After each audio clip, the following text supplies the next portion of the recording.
Bullies mocks new black transfer. Seconds later, he's crawling for mercy. Let me go. Aaliyah gasped, voice cracking like glass under the weight of Connor Mitchell's fist against her locker. The corridor's fluorescent lights buzzed overhead, casting her shadow against those cold metal panels, while her wooden bead bracelet, a gift from her mother, tapped softly against her wrist, a heartbeat reminder of home. No one moved. Phones hovered, cameras poised. She realized in that moment just how alone she was. 3 days ago, Aaliyah Thompson had stepped off the bus in suburban Elmwood, her heart pounding louder than the late summer cicadas. Her family's move from Boston had promised a fresh start, a chance to bury old scars to escape whispers of the fighter girl who once dominated local taekwondo tournaments. But whispers spread in their own way here, too. By second period, she was already the newcomer. By third, she was the perfect target for Connor Mitchell Sr. royalty, whose father's real estate empire financed half the school's renovations. He'd cornered her behind the gym, sneering that he could buy and break anyone, but Aaliyah's eyes flickered with something fierce. Every fiber of her being screamed to strike back, to unleash the discipline she'd honed since age 6. Low stances, precise blocks, those fluid strikes that once drew cheers in smoky gymnasiums. But an old promise lingered. "Stay invisible," her mother's voice had murmured. "We can't afford trouble."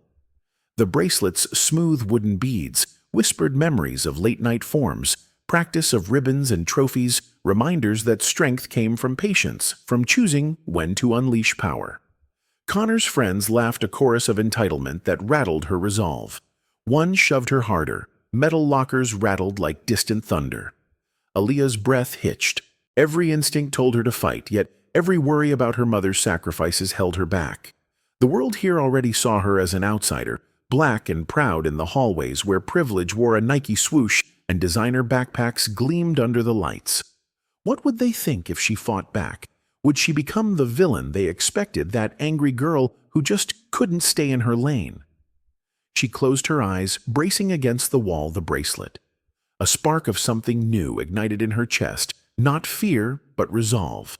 If the system wouldn't protect her, if the school turned a blind eye to Connor's smirks and insider status, then she'd protect herself. Just then, a voice cracked through the laughter. "Aaliyah, you okay?" She blinked. Javier Martinez, the junior volleyball captain, with a quiet way of observing everything. He lingered by the end of the hall, hesitant but present, her heart hammered, ally or bystander. Before she could answer, Connor leaned in, lips curling. "You think that bead bracelet's enough to save you?" His mocking tone cut deep. Aaliyah's fingers tightened around the beads. Somewhere between hiding her past and owning her power lay a choice. As Connor slammed her back once more, the wooden beads whispered a question: "Will you let this moment define you?" And in that heartbeat, something irreversible stirred beneath her timid surface, a promise to stand tall, no matter the cost.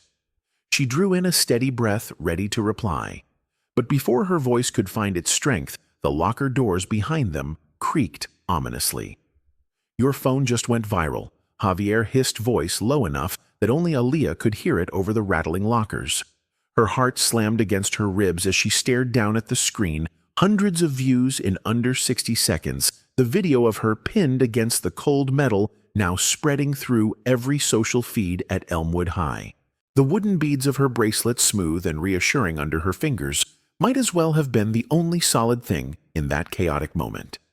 She forced herself to breathe deeply, recalling her mother's words. "Strength is your choice, not your reaction." In the half-empty hallway, the fluorescent lights buzzed overhead, and the stale scent of old textbooks lingered in the air. Javier glanced over his shoulder. The jocks who swarmed the corridor had their phones raised, faces illuminated by screens instead of empathy. Aaliyah remembered the piercing arrogance in Connor Mitchell's sneer, felt the sting of his careless punch that left a bruise blooming on her jaw. And yet, as the video unfurled online, something unexpected flickered through her, an ember of power that had nothing to do with physical strikes. "Why would he do this?" she murmured, eyes fixed on the bracelet. Each bead marked a tournament, when a lesson in patience, discipline, and the quiet confidence she'd vowed never to reveal again. The twist she couldn't shake was this: the school's newly launched Equity and Inclusion Initiative meant that the administration was forced to investigate any sign of racial harassment or bullying. Connor's father, a major donor, had leveraged influence for years, and now the very policy he'd quietly supported as a PR move could become his undoing. Javier slid closer, voice earnest. "We can turn this around. Mia's streaming a live Q&A in the library after school. If we frame your story right, show them how you fought back only to defend yourself, you'll become more than a viral victim. You'll be a symbol." Aaliyah's mind spun. The risk was monumental. If she misstepped, she'd be branded the violent transfer student, suspended, or worse. But if she succeeded, she could expose the hypocrisy of a system that pretended to celebrate diversity while protecting its golden boy. The tape in her pocket, a hastily recorded clip of Connor bragging about breaking bones and reputations, might serve as the twist no one expected. Yet deep down, she worried about Javier's safety too. His own family had business dealings intertwined with the Mitchells. Could he really back her, or would he vanish at the first whisper of backlash? She clicked her jaw, thrusting her chin forward. "All right," she breathed, sliding the phone back into her pocket. "Let's do this." As they slipped through the throngs of students toward the library, Aaliyah's fingers brushed the beads of her bracelet once more. Each bead tapped out a rhythm: courage, resilience, purpose. The weight of the coming confrontation settled behind her eyes as she peered down the corridor where the doors to the old gym loomed like a challenge. In that moment, she understood that real strength wasn't about hiding her past. It was about choosing how to wield it and to whom she would be accountable. When the final bell rang, Aaliyah's pulse thundered as she stepped into the cool shadow of the abandoned gym, its cracked windows casting ghostly beams across the dusty floor. Tonight, the fight would begin, and there was no turning back. "Think you're tough now?" Connor's voice echoed through the abandoned gym as Aaliyah stepped into the cold, musty air, the overhead lights flickering like a failing heartbeat. The two boys from the wrestling team flanked him, arms folded, their breath visible in the dust-laden air. Aaliyah's wooden bead bracelet felt heavier than ever against her wrist, each bead a silent vow to herself, strength tempered with purpose. She inhaled the scent of old gym mats and mildew filling her lungs. This was it, the moment she either reclaimed her dignity or became the cautionary tale everyone feared. Connor laughed, a dark, dismissive sound. "You really brought that bead nonsense. Let's see if it holds up." He took a step forward, shoving a loose bleacher plank into her path. The plank clattered, jolting her heartbeat into overdrive. Logic urged her to retreat. Fight here would mean no witnesses, no guarantee of safety. Yet the social stakes loomed larger if she backed down. Now the viral video would cement her image as prey, and Connor's reputation as untouchable royalty would only grow. She closed her eyes for a fraction of a second, recalling her coach's words: "True power is knowing when to fight and why." Her eyes snapped open. "I'm here because I refuse to be invisible," she said, voice steady, despite her racing pulse. The words surprised even her. Connor's sneer faltered for an instant. Bold for a girl who can't even get an apology. He spat. He charged. Aaliyah braced herself, feet shoulder-width apart, in the stance she'd perfected for years. His fist rocked toward her jaw, but she pivoted low and precise, blocking with the side of her forearm. The movement carried surprising force. Her opponent staggered back. The first twist, her defense, wasn't raw aggression, but disciplined technique, something no one had seen coming. She could almost hear her mother's quiet reminder. "You are defined by your choices, not by what happens to you." Those wooden beads pressed into her skin, a tactile anchor, as she whispered under her breath. "This is my choice." Connor lunged again. Aaliyah sidestepped and landed a controlled strike to his shoulder. He grunted, more in shock than pain. 2 more times he struck, and 2 more times she redirected his energy, sending him stumbling into a stack of dusty mats. Her heart pounded. The risk was tangible. If she went too far, she'd be branded a bully. If she held back, she'd be crushed physically and symbolically. As she readied for the next exchange, a distant siren wailed an unexpected twist. Security. The Equity and Inclusion Initiative required transparency now, Any sign of disproportionate force would trigger an immediate intervention. Connor spat out a curse and squared his shoulders, fury igniting in his eyes. He charged headlong, fists flying in a flurry. Aaliyah's breath caught as she blocked, evaded, and countered with a palm strike to his chest. He gasped, winded for the first time. The bench seats rattled behind them as Mia's live stream notification pings echoed in her mind, a reminder that half the school was watching online. Connor paused, chest-heaving realization dawning. The quiet transfer was no timid mouse. She was a disciplined fighter who had chosen this moment to stand. Aaliyah felt a rush of clarity. This fight was no longer just about self-defense. It was a statement against a system that protected entitlement over justice. She lifted her chin, ready for the climax, and then footsteps thundered outside the gym doors, followed by a low, authoritative voice. "Freeze." Principal Clarkson's voice boomed as the gym doors swung open, flooding the dusty floor with harsh, fluorescent glare. Aaliyah's heart stuttered mid-strike. Connor skidded to a halt, chest heaving like he'd just run a marathon.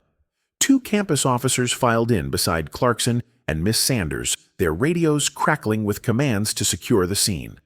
For a moment, everything froze. The echo of Connor's final lunging blow, the soft tap-tap of Aaliyah's wooden bead bracelet, and the whir of Mia's live stream feeding into hundreds of phones. Reality slammed into her. This wasn't a private showdown anymore. It was a full-on spectacle with her future hanging in the balance.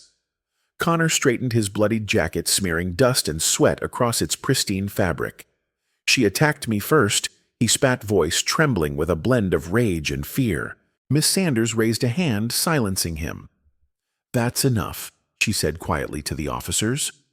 Her gaze locked on Aaliyah, searching her face for lies. The wooden beads glowed under the flickering lights, each one a silent testament to discipline and restraint. Aaliyah lifted her chin braces on her teeth, glittering. She felt every pair of eyes waiting for truth, for drama, for a verdict. The Equity and Inclusion Initiative banner in the corner of the gym seemed to mock the hypocrisy, diversity plus justice for all, it proclaimed in cheerful block letters. Justice hung by a thread now. Clarkson surveyed the scene like a judge on a throne. "Explain," he commanded, voice cold, but curious. Aaliyah remembered Javier's advice. Speak calmly. Acknowledge the risk. Own your power. She inhaled, pushing back fear and adrenaline. "I was cornered," she began, voice steady. "He threatened me and shoved me twice. I defended myself, nothing more." She reached up, touching her jaw where a bruise was blooming purple. Every bead on her bracelet pressed into her skin, each a heartbeat, courage, resilience, integrity. The officers exchanged glances. One tapped a note into his tablet. Mia's live stream comments exploded on every screen. She stood up for herself. "That's so empowering." Connor got what he deserved. The digital audience was already casting judgment. Connor's sidekick, a tall boy with a wrestling jacket, stepped forward, face pale. It wasn't her fault, he admitted, voice shaking. She only fought back when he wouldn't stop. Clarkson's stern jaw softened fractionally. Miss Sanders nodded, relief flickering in her eyes. "Write that down," Clarkson ordered the officer. "And both of you, Aaliyah Thompson and Connor Mitchell, come to my office in 30 minutes. The officers buzzed their radios. Clarkson turned on his heel, muttering to Sanders about a written statement and parental notifications. As the group dispersed, Aaliyah lingered, brushing her fingers over the beads. The gym felt emptier now, shadows stretching like silent witnesses to her choice to fight back, to risk everything for justice. Her phone vibrated in her pocket, a text from Mia. "They're talking. You okay?" Aaliyah exhaled, storms of relief and dread swirling. She replied simply, "I'm here." As she stepped out into the corridor, flanked by the echo of Clarkson's office door closing, she realized the real test was just beginning. Would the system she'd challenged uphold its own promise or funnel her struggle into another form of silence? "You're suspended pending further review, Aaliyah." Those words hit me harder than any punch Connor ever threw. I slid down onto the vinyl bench in the empty hallway outside Principal Clarkson's office, my wooden bead bracelet rattling against my wrist like nervous fingertips. The corridor lights hummed overhead, and I could swear the Equity and Inclusion banner in the office window was mocking me, justice for all. Justice had just sidelined me. I pressed my palms to my temples, tasting the metallic tang of adrenaline and dread. Every bead on that bracelet represented years of disciplined training, and now it felt like a gag on my potential. Walking home that afternoon, I passed clusters of students whispering, heads swiveling as if I were some exotic exhibit. The social hierarchy at Elmwood High was a living thing, and right now it licked its lips at my vulnerability, a suspended troublemaker who dared challenge the golden boy. My dad's old camo duffel bag felt heavier than usual as I slung it across my shoulder, the chain-link fence beside me, casting warped shadows on the concrete. I remembered Mom's voice. Strength is choosing the right battle, and I wondered if I'd chosen poorly. That night I lay awake under the single lamp in my cramped room, the quiet broken only by my phone's buzzing. Mia's texts lit up the screen. They've launched an investigation into Connor's father's donations. The initiative board can't ignore it now. My heart skipped. The twist nobody saw coming, the school's own diversity campaign, was finally being used to hold privileged families accountable. If I played my cards right, I could turn my suspension into leverage for everyone who'd ever been silenced. The next morning, I woke before my alarm hands tingling with nervous energy. I slipped on my favorite hoodie and tucked the bracelet under the cuff, a secret talisman. At breakfast, Mom caught my eye, worried lines creasing her forehead. "How are you?" she asked softly. I forced a smile, remembering the night she packed us up and moved us from Boston seeking safety and stability. "I'm okay," I lied, swallowing the lump in my throat. I couldn't tell her that I felt more exposed than ever. In the cafeteria, I found Javier and Mia huddled in our corner booth, conspiracy maps drawn on napkins, screenshots of emails linking Connor's donations to hush money clauses, quotes from policy documents, hashtags drafted for the upcoming Austin Stand Strong campaign. They looked up, eyes bright. "We need you," Mia said. "Your story anchors this. Without your voice, it's just another internet rumor." Javier slid his phone across the table, live stats of the campaign's early traction, hundreds of shares, local news outlets sniffing around. My throat tightened. The risk was colossal, push too hard, and I'd be labeled a manipulator. Stay silent, and the system would reset to favor the powerful. I touched the beads under my sleeve. Each flick of my thumb summoned a memory, the roar of the crowd at a taekwondo tournament, the proud smile on my coach's face. I realized the fight wasn't over. This was just a new front. The beads whispered, purpose, not fear. I squared my shoulders. "Let's do it," I whispered. And as we sketched out the first flyer for an all-school assembly, I felt the first real surge of hope in days. But outside the window, I saw a flock of students drifting past the library doors, some curious, some hostile, and I knew the next move would demand everything I had. "Are you really ready to speak in front of the whole school?" Mia's whisper hit me like a thunderclap as I stared down at the flyers we'd taped across the library entrance, Stand Strong Assembly, Friday 2 p.m., main auditorium. My heartbeat thundered, matching the rhythm of the wooden beads hidden under my cuff, each one a hushed promise. Courage, resilience, purpose. Just days ago, I was the silent transfer student. Now, I was about to step onto the stage and risk everything. The library was buzzing with nervous energy as about 20 students filtered in, timid faces, eager smiles, skeptical glances. Javier stood off to the side, arms crossed, eyes fierce with protective determination. He'd convinced the Equity and Inclusion Board to let us use their counselor's office to rehearse our lines. But the real risk lay ahead. The auditorium would be packed with students hungry for drama, parents on edge, and teachers torn between supporting policy and appeasing powerful donors. My suspension hung over me like storm clouds ready to unleash lightning if I flinched. I inhaled, summoning that internal well I'd tapped in the gym, the discipline of my taekwondo heritage, the whispered memory of my mother's voice. Strength is built in moments you feel weakest. I stepped forward, clutching a bead from my bracelet. The room fell silent. "I never imagined I'd see you up here," a freshman murmured, eyes wide. I nodded, letting a small, genuine smile break through. "Neither did I," I admitted, voice steady. But I realized something crucial. Silence only empowers bullies. Our stories, no matter how small, are weapons against invisibility. I moved to the whiteboard and scrawled a single word, solidarity. Underneath, I listed our goals: share personal experiences, create peer support groups, partner with counselors, and hold bullies accountable. Each bullet point triggered murmurs of agreement, but tension crackled when I added the last one: require transparency in disciplinary decisions, even for donor families. A hush descended. This was the twist logic no one expected, demanding policy change, not just personal catharsis. A hand shot up one of Connor's former friends, her tone wary. "You really think the administration will do that?" "What about donations?" I met her gaze, recalling how her father had bragged about Connor's sponsorship at the Booster Club. The stain of entitlement still smelled like cheap cologne in the hallways. "They'll try to silence us," I said softly. "But when enough voices stand together, their influence can't drown us out." The wooden bead in my palm warmed with conviction, symbolic of every disciplined choice I'd made, every risk I'd taken. Behind me, Javier and Mia exchanged a glance. Mia tapped her phone, live practice, 1K watching. We were already on camera. My pulse leapt. "We're live," I whispered, then turned back to the group. That's the power of solidarity. Our voice becomes unstoppable.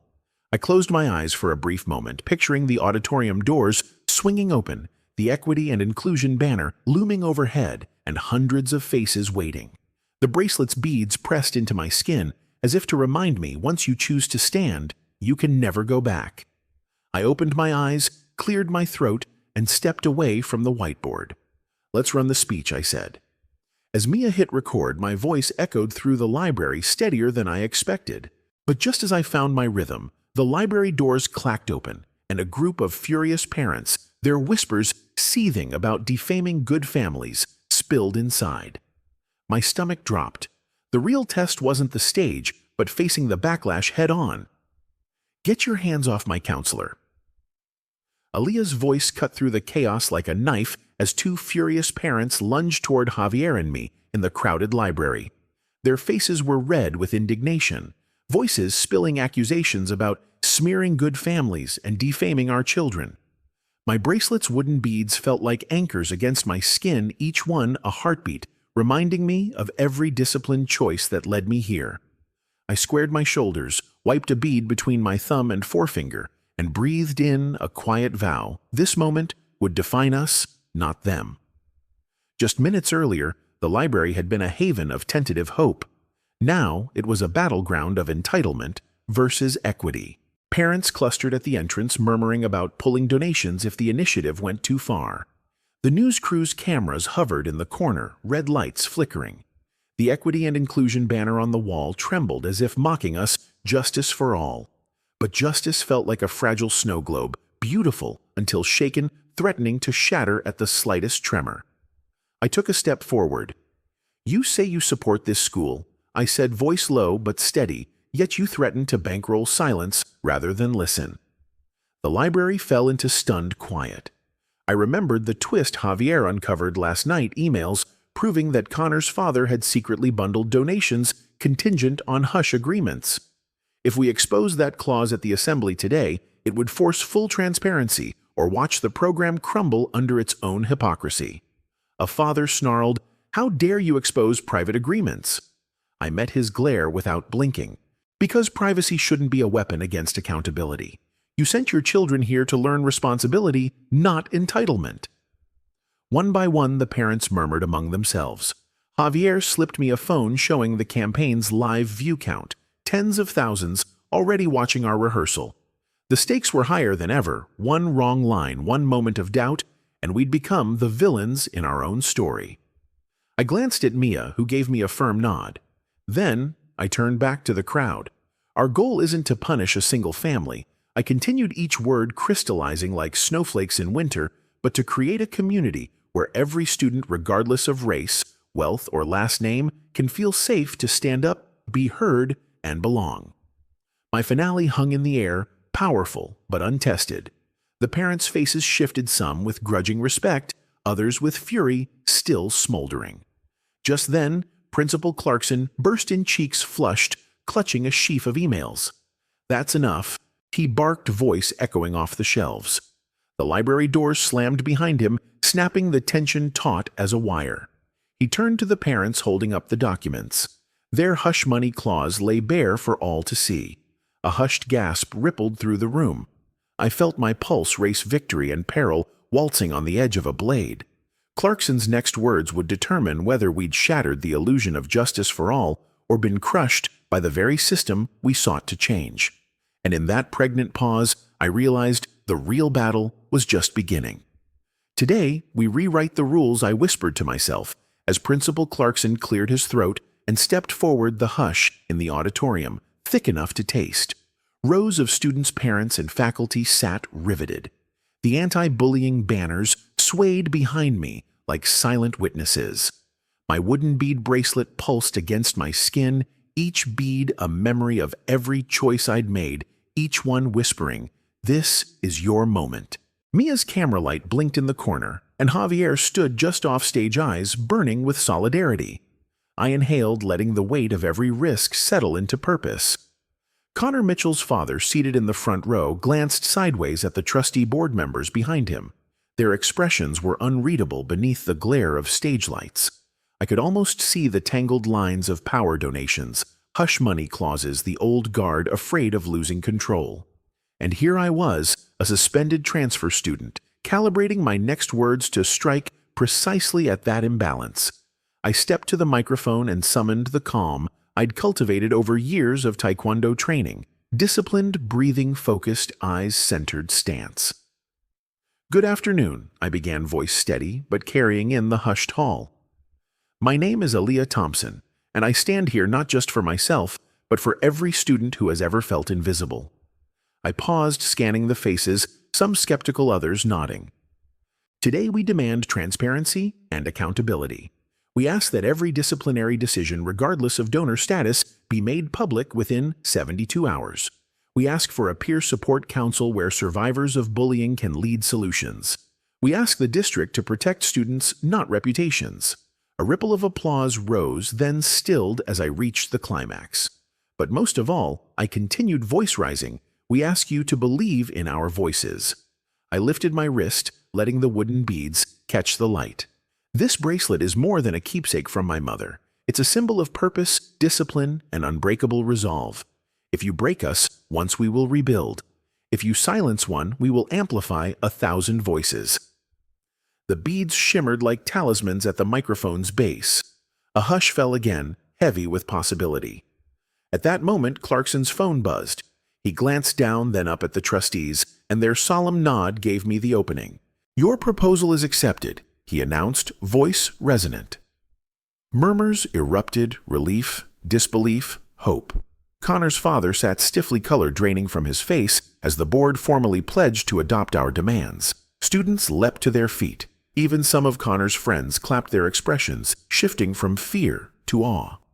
Afterward, I stepped off stage into a whirlwind, congratulatory embraces, tearful parents, buzzing phones, capturing every reaction. Mia streamed live as I hugged Javier and Mom, who'd slipped in quietly, tears glimmering in her eyes. The auditorium lights dimmed, but the fire ignited that afternoon would never fade. Our Hush Stand Strong movement trended nationwide. Local news ran segments, and soon other schools reached out, inspired to hold their own assemblies. Yet even in triumph, I knew this was just the beginning. Power never relinquishes willingly, and for every policy change, someone will seek to bend the rules. As I walked through the now changed hallways of Elmwood High, the echo of my footsteps blended with countless whispers, some of admiration, some of doubt, and I realized that true justice is a journey, not a destination. My wooden beads tapped softly, reminding me that vigilance, courage, and solidarity must remain our guiding stars. So here's where we stand. We've shattered one illusion, but how many more lie hidden beneath the surface? If you've ever felt powerless, ask yourself, what would you stand up for?